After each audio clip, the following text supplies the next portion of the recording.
Mm-hmm.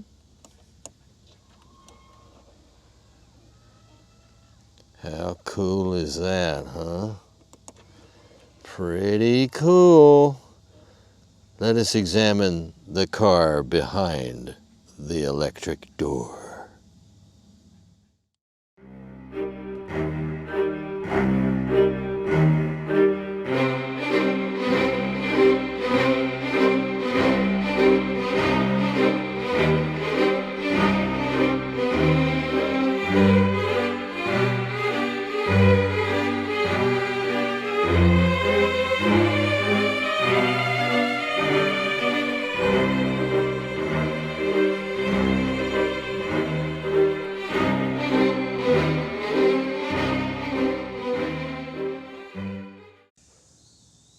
You know, people come up to me and have these conversations that actually never actually really take place. And they say, Boots, you know, I'm looking at them electric cars, but I want one that's got a air suspension so I can lift up and go over rocky terrain and has nice bright yellow brake calipers and has all-wheel drive. It looks like a sedan, but it's actually a hatchback. I want one of them. Does anybody make one of those? Something like that? Why, yes. I think the company's name is Audi, or Audi, or Audi, whichever you want. But this is the e-tron Sportback. This is a 2022 model. And as you can see, it is all electric and it is loaded with, your average Audi comes loaded with all kinds of complex stuff. They're always embracing the future, always embracing the latest technologies. And this car takes that to another level. I'm not saying it's always a good level, but it is definitely a level. And the result is a really unique electric car that drives like an Audi, which is to say excellent, great handling, quiet, safe as a house, all the things that Audis are known for. And handling with something like an Audi is already good, but when you put a whole bunch of batteries in the lower part of the car that weigh a lot, and then you carefully balance the car, well, it's nice. And the interesting thing to me about Audi's suspension approach on this vehicle is I never would have chosen this particular vehicle to put an air suspension on it that you can really raise the car quite a bit off a normal ride height. All you have to say is, elevate me. Now, right here? And well, actually putting the car in a different mode and exactly what height the suspension is running at is a bit complicated. As a matter of fact, I have a tirade about it when I'm using the car because I don't quite like the way they use that particular interface system. But, you know, it's a choice that Audi has made, and I'm sure they have reasons for everything they do because that's what they do. But the car itself is incredibly versatile as far as carrying passengers, and it does have a decent amount of cargo room in it. And the drivetrain is just your beautiful electric drivetrain. That they're all very similar in that they're very, very smooth. You have instantaneous power. They're very quiet. And it's funny, the more I drive electric cars, the more gasoline-powered cars, and I'm not even going to talk to you about diesel pickups, how crude they feel by comparison in terms of the smoothness and refinement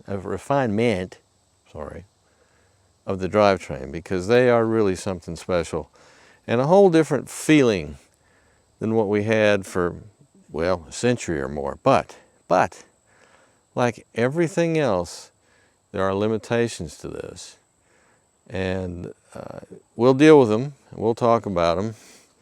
But as far as just a driver, oh, this is a sweet car. Sweet car. And something I'm so excited about.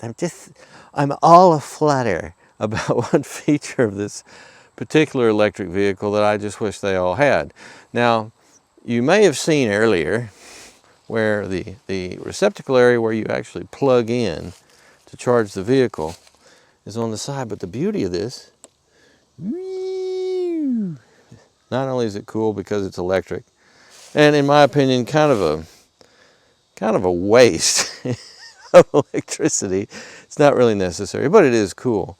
But the fact is, Audi puts them on both sides. So you got that one, and then should it be more convenient, or in some cases, the only viable option is to actually plug the car in from this side. Look at there. There she blows. Nice, huh?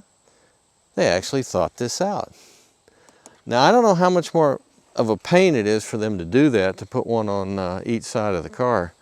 But boy, it's really helpful. And I mean, we got all kinds of manufacturers doing all kinds of things about the placement of where you actually charge the car. And the Leaf is a very good one too, because it's right in the front, which makes a lot of sense too. But this is the first one I've seen that uses both sides and has that flexibility for you to charge. And that's great. I love that. So, and here's one of my favorite things to do with an electric car is to look under the hood, because there's no engine there. Although, as I showed on a particular manufacturer's product, it looks like there's an engine underneath there. But what of Audi? Have they gone that route, or have they done something different? Let's look, shall we? I have lifted what appears to be a massive aluminum hood, and look at here. It's one of them big plastic engine covers. Could it be is it a V12? Is it an inline 6? Is it a V6? Is it like, since it's the parent company's Volkswagen, has it got one of them VR6 engines in it, which is an extremely tight V that is just mind-boggling how that particular engine's put together. It's very unique. Well, let's have a look, see what the engine is actually like. Oh no. Oh no, we ain't got no engine here at all. What we have here is a storage area. Some call it a frunk. I'm not happy with that personally. I call it what do I call it? It's not a trunk. It's not I know what I call it. I call it a British thing. I call it a bonnet basket. There's our little storage area right there, and that's where I tend to keep the power cable that we use to charge the vehicle. But you can put whatever you want in there. It's actually fairly roomy too, and has a little light. See a little light over here? Right there. Oh, that's cool. I like that. And so here's some of your electrical bits back here. Now, we all know this, don't we? Maybe we don't. Whenever you see these bright orange cables, that means high voltage. That means get away. Do not touch unless you are a trained technician and properly wearing the properly 7-layer gloves and everything. Don't even look at it, because that's where all this massive amounts of power is coming from. In this case, the battery is 95 kilowatts. And what about power output? Well, you have this boost function on this car that if you really want to give it all the beans, as Sarah says, you punch her all the way to the floor and you get about 402 horsepower. That's quite a bit. How many motors are there? Boots? 2. There's one for the front wheels and one for the back wheels. Very common with all-wheel drive electrics. Matter of fact, that's the only way they can pretty much do it these days. I don't know anybody that has like a drive shaft setup that goes from the front part of the powertrain to the rear part of the powertrain. Maybe somebody does it that way. I don't think so, but I think pretty much everybody does it via having 2 separate motors and separate drivetrains for the front and the back. And they communicate with each other via computers so that it tells the rear wheels, mainly the rear wheels, when they need to engage, when they don't, and all that good stuff.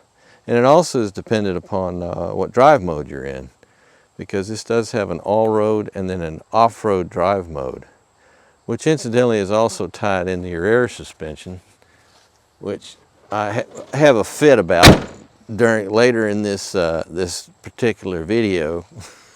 I get all bent out of shape. I have a tizzy about the fact that the car is not, in my opinion, giving you enough information, and it's not easy enough to adjust the air suspension if you want to just do it real quick. We'll go into that in depth. Don't worry, I'll explain all that. Is it a deal breaker? No, but God, the things people say, game changer, deal breaker. Oh, shut up. But anyway, what about the styling of this car? What do you think? It looks like an Audi, but it really does look like its own car. It has a very unique profile to it. 115-inch wheelbase, quite long actually. And right now you are observing it with the suspension in the maximum off-road position. And there is quite a bit of ground clearance with that. And I try to level this out, but this gimbal is a vicious chap, and I'm on a hill, so. But as you may be able to tell there, we're off the ground quite a bit. And when we're in the high speed mode, it's much lower to the ground. And let's look at more things. I know. Let's look under the rear hatch. Let us say open sesame. Where is it? Is it here? Is it here? There it is. Ooh, it's a hatchback. Nice. Fairly high lift over. Of course, it's hard to tell right now because the suspension is so high up in the air. But as you can see, you have your typical fold forward seat backs up there with the ski through for your skis. This would be a good ski vehicle, except these batteries don't do that well when it's super cold, and you only have a range of a couple hundred miles, which it kind of needs more than that. And it takes a long time to charge, but I'll get into all that, I assure you. But anyway, nicely finished cargo area, and it has room for, I'd say, 2 or 3 big suitcases. It's got a lot of room. And then underneath here, do we have more storage? What do we have? Yahoo! Oh! We have our Monroney. And we also have this wicked wild temporary spare tire that I think you have to, it's like a collapsible unit. I think you have to have a degree from a university in Stuttgart in order to figure out how to use that. Now, I'm sure it's an owner's manual, but this does qualify as having a temporary spare tire. It's just odd looking. I don't know why it's not a regular thing. It's a something master. It's a Vrendenstein. Look at that. I've never seen one quite like that before. All right. Here we go. Now here's where we're going to have a fight with Audi here. Hang on. Now here's your Monroney right here. Now, on this Monroney, it says, if you look right up in here, it says all this good stuff it has in the Prestige package. And one of the things it has is the Audi phone box with wireless charging. I can verify to you, friends, it does not have this feature. And I double checked to make sure the serial number on this Monroney matches the car. It does. But it doesn't have that, because I wanted to charge my phone and I was denied. I could not. But as far as I know, the rest of this Monroney is accurate. Right down to the, I love the paint name. It's called Daytona Gray Pearl Effect. So it's not actually a pearl paint job, but it's an effect. It looks like it. And that's wild. Pardon me.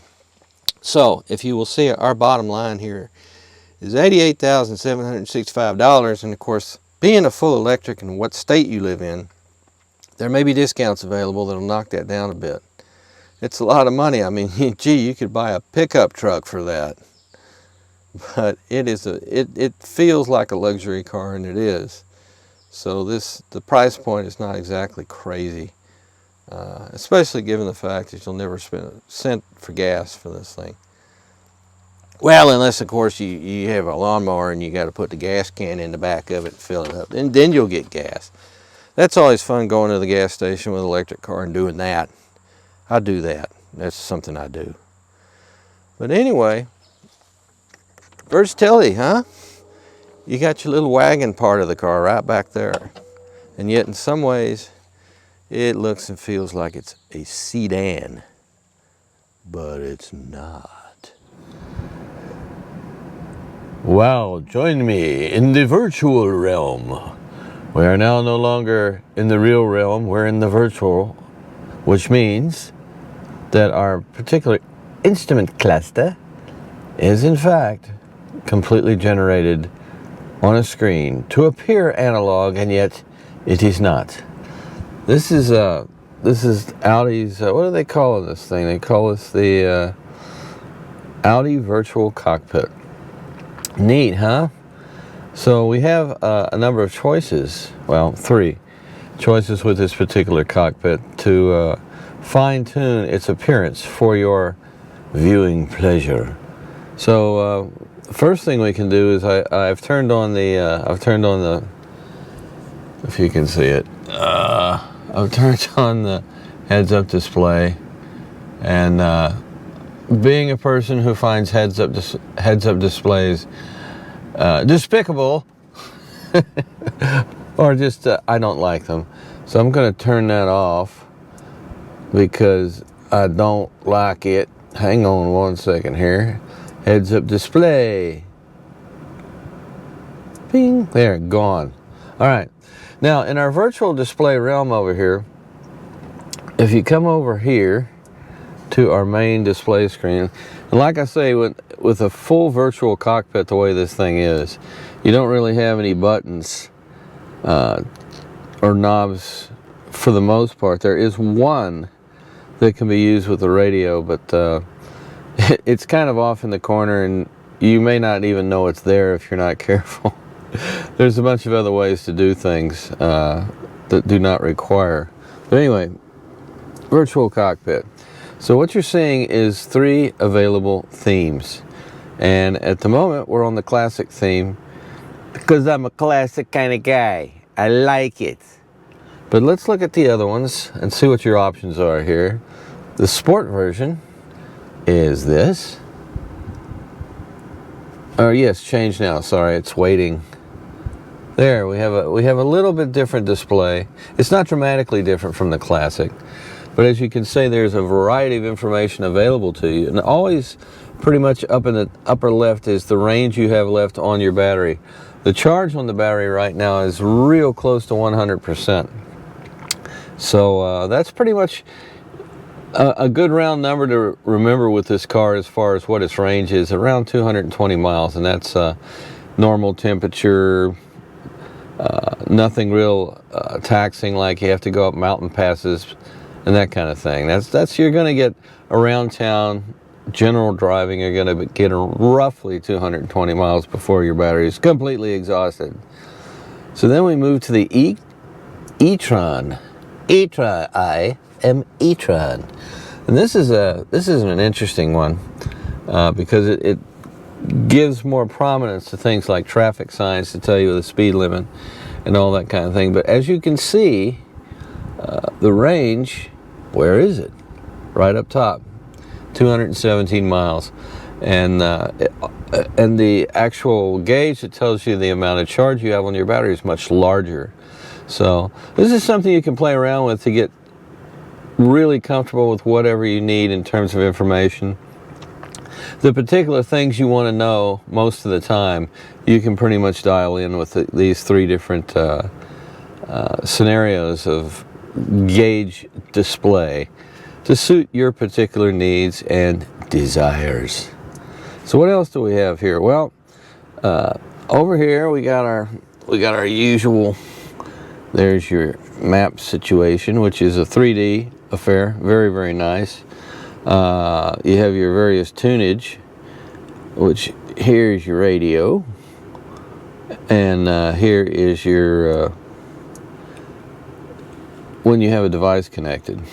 And there's also this did have a Sirius XM account, but as usual, this is one of the things we have to deal with in the realm of testing cars. Is the big question when it gets here is whether or not the 3-month free trial of XM is run out before it gets to you. so that you no longer have satellite radio, which is really sad if you like satellite radio. But anyway, but it's very straight, as you can see, in typical Audi fashion. They've done a wonderful job at setting up fonts and things. The standard font that you'll use with all this stuff is very clear, very concise, and very easy to read, which is very helpful. Now, let's drop down here, and here we have our climate control system, which looks really complicated, kind of is, but again, with anything else, with all these new virtual displays, you'll get used to them once you mess with them enough. And if this is your personal vehicle, it won't be a big deal that your initial experience with it is a little complicated and a little vexing and confusing and counterintuitive, because you'll get used to how they do it. Audi does things their own way. Speaking of own way, I got to show you this because this is an interesting thing. As you know, with an electric motor setup, which we have two electric motors, one for the front wheels and one for the rear, you don't have a transmission per se. So how do you shift it into gear? Well, this, you grab it like you're going to take off in your Airbus A380 here, and all the throttles are together. But this is how you actually put it into gear. You press back like that, and the further back you go, the more engine braking and stuff you have. And there's more to that in just a minute. That's quite complex. I mentioned it earlier, and I have spoken with Audi, and even though it doesn't say in the owner's manual, you do have, and incidentally, to put it in park, thumb right there. There we are. We are now in park. Even though there's nothing in the owner's manual, what we have up here in the paddle section is regenerative braking. And you have your plus on the right side and your minus on the left side. And you can increase or decrease your amount of regenerative braking, which is, again, it's one of these things that's extremely valuable to have when you want to try to extend your battery life, because you can use it for braking. Instead of just purely using the mechanical braking system on the car, you can use the regenerative braking, which swaps the electric motor into a generator format, and the car drags along that. It's using itself and its momentum to turn those generators, therefore slowing the car and producing electricity that is fed back to the battery. So, and I can't even remember to tell you, I found it very confusing that the plus side actually increased regen. I don't even remember now. I'd have to drive the car to tell you. But it seemed to me that it was exactly the opposite of most of the electric cars I'd driven, as far as the plus meant to increase regenerative braking and the minus meant to decrease. And I think it's exactly the opposite on this Audi. The left side, the negative side, actually increases braking, and the plus side decreases it. So have fun with that. But like everything else, you'll get used to it, and it'll seem intuitive to you. And I could be wrong about that, but I could swear that some of these others that I've tested, and most electric cars do have a system like this that allows you to increase the amount of regenerative braking on demand, and it's usually done via paddles like that. So anyway, okay, moving on. Our drive selector here is very interesting.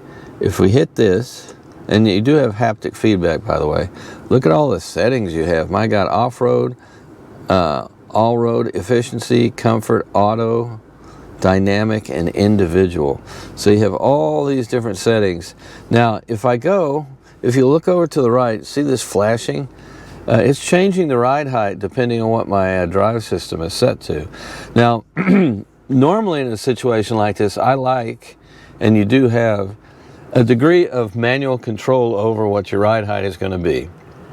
On this particular vehicle, it decides for you depending on your drive mode. So if I go here, and I go to off-road, for example, as you see on the right there, it is in fact lifting the car up. And I can look up and I can see the world getting smaller as it pumps up, as it elevates the air suspension. And it's actually quite a bit. I was very surprised. It's quite a bit of ground clearance when you're on the off-road mode. But if you put it in a different mode, such as, let's go to comfort. Comfort, now what's going to happen? Are we going to stay all the way up there? It's not going to tell you. Going back, sorry. Yeah, it's dropped down from 5 bars to 3 bars. And how about if we go to, what else do we have we can pick from here? I do not like the haptic feedback very much. It just doesn't work for me, but that's me. Put it on auto. Hello, auto. And what is it doing? It's not doing anything. Staying in the same place. I wonder if there's a way, probably not, to make it stay on the screen longer. I'm trying. Doesn't it realize that I'm trying to show you what's going on? Efficiency. Now that I would think would lower it, and sure enough, look off to the right here, and it is lowering the suspension to make the car more aerodynamic. So you see, interesting, this electronic, this compute magic. While I'm here, this is something that's great fun, is you will note the beautiful little lighting here. We have our little LED light accents around here. They're pretty cool. That's probably adjustable somewhere, but I can't find them at the moment. So I'm going to do a couple of things here. Now that we're all on the same page, I'll go to home, and I will go to vehicle. Thank you. And I will go to charging. Oh God, I went the wrong place. How embarrassing. Wait a minute. What was that? What was that? Go back. Let's go to vehicle. What is auto drive select? See, we're right back where we were before, and we're still in efficiency in 2 bars from the lowest setting. Okay, fine. I thought something exciting was going to happen if I did that. And what else? Excuse me, what else do we have? Oh yes, we go over here and we go to settings, and we go to display and brightness, because I want to go back to the island where the shrimp boats are. I want to go back to classic. Yes. Well, why would I be doing it if I didn't want to change now? Okay, and there we are. So that's my favorite part of this virtual cockpit situation, is I think that's an excellent display. It's very clear and very easy for you to follow. So, what else could I tell you? There's our cruise control. It's on the opposite side. It's very similar to a Toyota type of paddle cruise control, except it's on the opposite side. But it has everything on the paddle itself, as far as your speed regulation, your distance regulation using the adaptive cruise control, and resume and all that great stuff that you're used to. It's all very easy to find. The left side over here, you can use this to change your various internal computer settings here as far as your trip computer goes. And again, there's so many different places on this car where it'll tell you your range, and that's, I think, very much a part of trying to eliminate what we like to call electric car anxiety, because you're worried that your batteries are going to poop out on you. And this way you have plenty of knowledge as to how much power you have left. And that's very critical for you to get comfortable with, because you don't want to worry about it.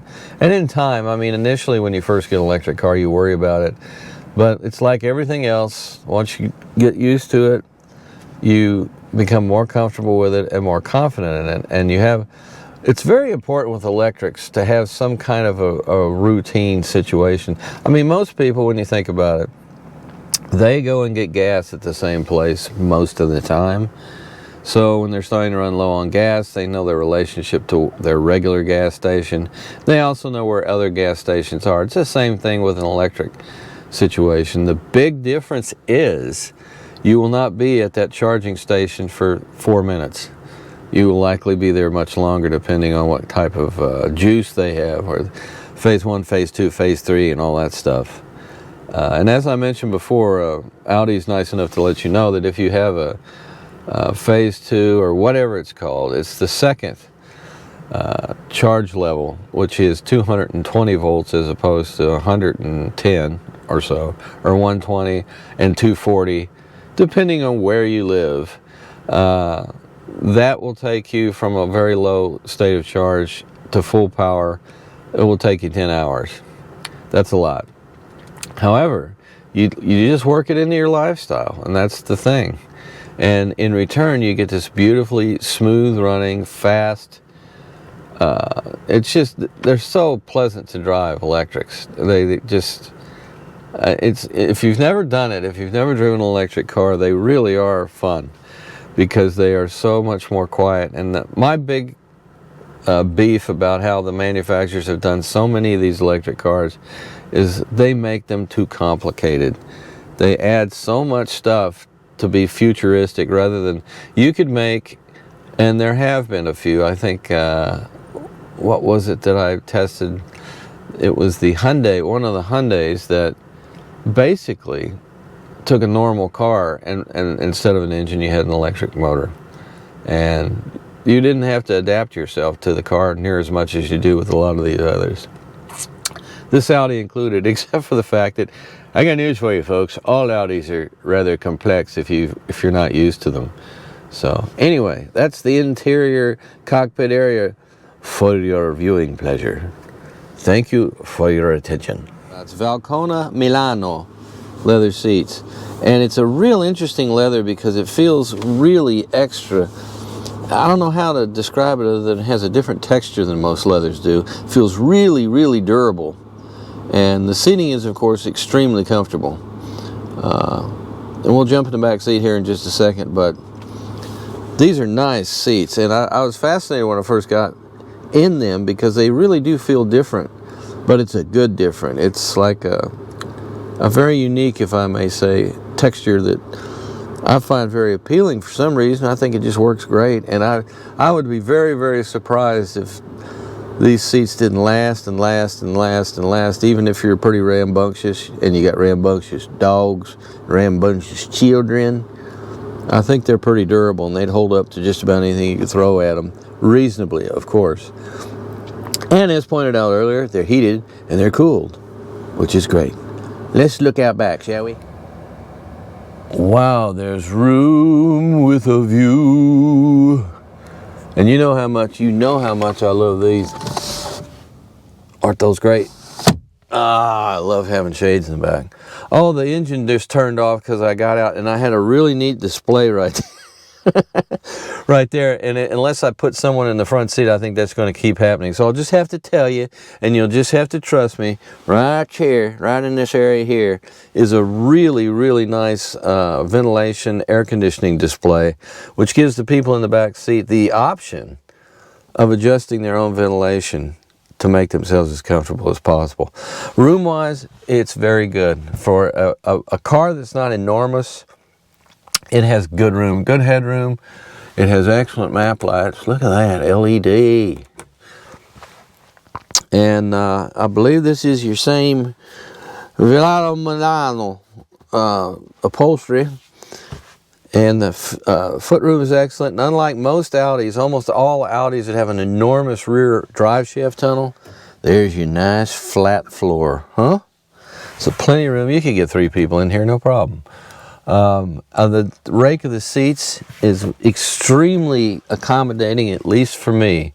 That's always a tough one with cars, is to try to get that right, because you usually don't have a lot of tilt adjustment as far as the seat backs are concerned to make all kinds of people comfortable. Now here we have, look at that, look at that, look at that. Open right up there, put your beverage there, or here, you know, you could fight with this person.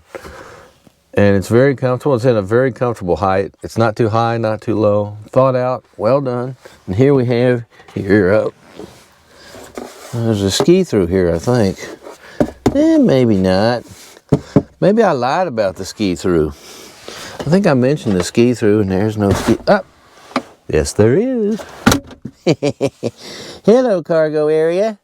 But see, you have the option of this or the other seat backs. So you can increase the versatility.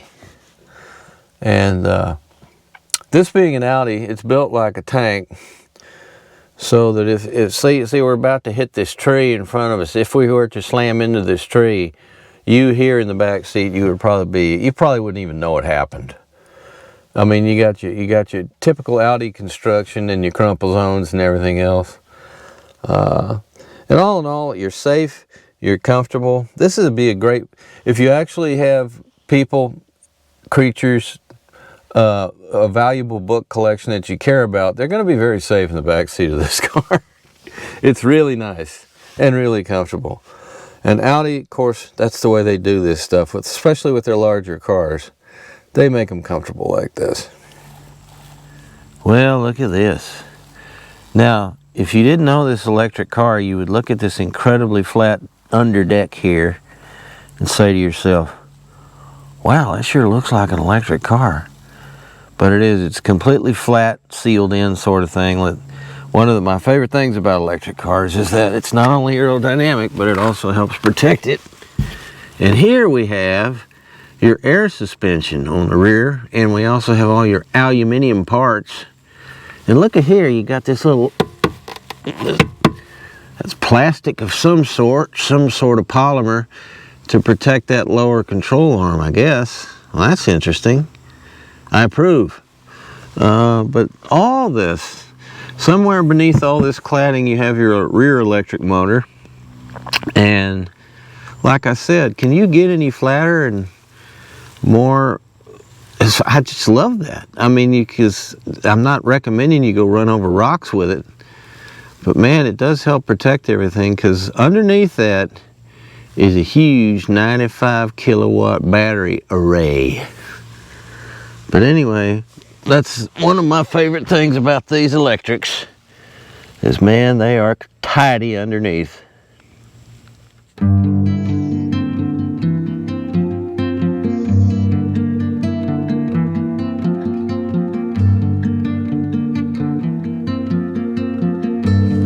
Alright, so you know this road well, don't you? Well, right now in our e-tron, I am e-tron, we have the suspension set at the high setting, since it has an adjustable air suspension. And this high setting is way up here. Now you may notice I have a warning symbol placard, tiny thing. Well, you can't see that with that camera from there, but it's telling me that my parking sensors are not working properly. Now I think that may very well have something to do with the ride height being raised so much, because it may basically, the calibration of the parking sensors may be such that they're calibrated for when the car is not in the this top position. The ground clearance is very good, and the ride quality over some of this rougher stuff is not bad, especially for a lot of times when air suspensions are fully pumped up, properly pumped, the ride quality suffers quite a bit because they get really stiff. Now, in theory right now, the car should be lowering itself, and the problem with the parking sensors has gone off, so I'm assuming there's not a whole lot of indicators here telling me what the heck is going on. I have a problem with that. But let's see. I do like the ride on this car so far. I can't find a damn... Oh, wait a minute. I'm going to select... Here, what's this? All road. Efficiency. Let's go to comfort, shall we? There we go. We'll go to comfort and see what happens. But I think it's going to change our way of doing things a bit, in that the suspension will lower, which will change the car's geometry and the suspension rates to a more comfy setting, a softer setting, if you will. And it seems to work very nicely. The car feels tall, even though it isn't really a tall car. What was I talking about? Y'all remember in that last car I was testing, I mentioned it was kind of tallish feeling? Oh, I know what it was. I believe it was the Buick Encore e-tron. Of course, the Encore had a little 1.3 liter turbocharged gas engine, and this just has a 95 kilowatt battery powering 2 electric motors, giving it all-wheel drive capability. And your horsepower, it has a boost system that if you floor it and everything, all the other conditions are acceptable, and like you have plenty of battery left, it will put out a total of right around 402 horsepower right in there. Otherwise, I believe it's 350, 360. I don't know. I'll go into that at some point if I haven't already. But it does have that boost function for those moments where you want to give it the beans. Sarah, it says Sarah. Got to invoke Sarah. But so far, electrics spoil you, because you get into even the nicest gasoline-powered car, and they seem crude by comparison just because of the inherent smoothness of just having electric motors pushing you along. It doesn't necessarily mean electric cars are the be-all and end-all, because they're not. This one seems to. According to Audi, if you have a phase 2 charger, a 240 volt charger at your house, for example, and the battery's fairly run down, you plug it in, it still takes 10 hours to bring you up to speed. And the range, I've got just under 100% charge on this thing now. I don't know what you're doing, dude. But my current range is 212 miles. And that's with a battery reading just like 97%. So that's not way up there in the range department from what we're seeing from all the other guys. I do like the suspension response, but I don't understand. Like I said, I'm very disturbed by the fact that I couldn't look up in the owner's manual and find out what these paddles are for. They have one of these diagrams at the opening of it when you first start to enter the owner's manual that has arrows pointing to what everything is, and it just ignores these. You can see them in the photo. There's nothing pointing to them. So then if you go to the index and you go to regenerative braking, there's no regenerative braking. You go to braking, read all the stuff it says on braking, nothing there about regenerative braking or the paddles. What's going on with that? I mean, I could miss something. I mean, I can be as thick as a whale omelet at times. Hello, little boy. Boy and his dad out there going for the bicycle ride. What's better than that?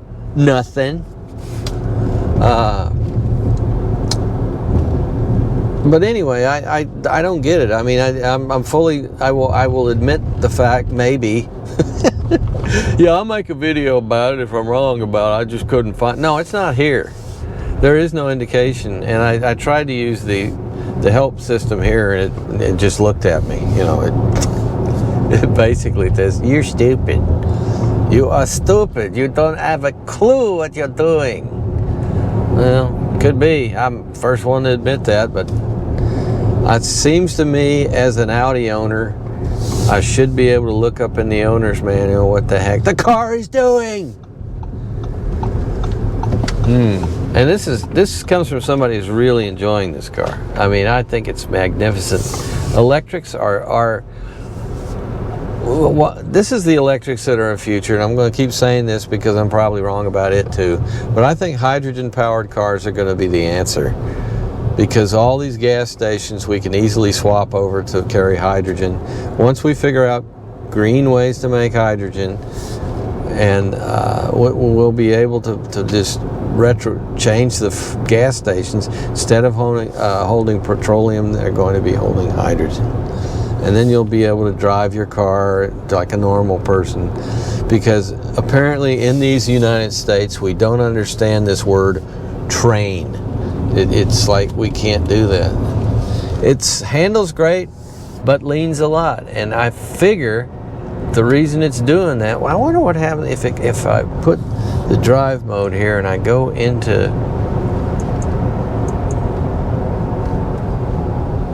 dynamic. Maybe that'll do. Ah, good. It's adjusting it. Now what is it doing? It doesn't really tell you, but I think my ride height has now decreased. Another thing that's interesting about this car, and I don't know if that's adjustable or not, I'm sure it probably is, but when you come to a stop, the car will not go again until you touch the accelerator, and then it'll go. It's not like you just let off the brake and it starts to roll forward like your ice-powered internal combustion engine with transmission. It doesn't do that. It stays stopped until you touch gently. You just have to gently touch the gas, and then off you go. And I like that. That's not a bad thing at all. I think that's actually a good thing. But I'm willing to bet somewhere in some menu inside this thing, you can adjust that if you want. Woo. All right, now I go down this rugged trail, and so I go to drive, and let's change it to all road, off road. There we go. Switch to off road, and yep, the suspension goes up, and presense is currently limited, whatever presense is. And the traction control is off in the off-road mode. So I guess that it'll just let wheels spin all at once. There's a big old rock I'm going to drive right over. No problem. Plenty of ground clearance. Not an issue. And here, let's do this. Let's go over this big rock right here. Ooh, ooh, woo. Controlled. Firm but controlled.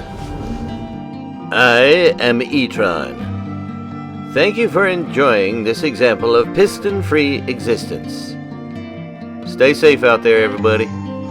We'll talk to you again next time.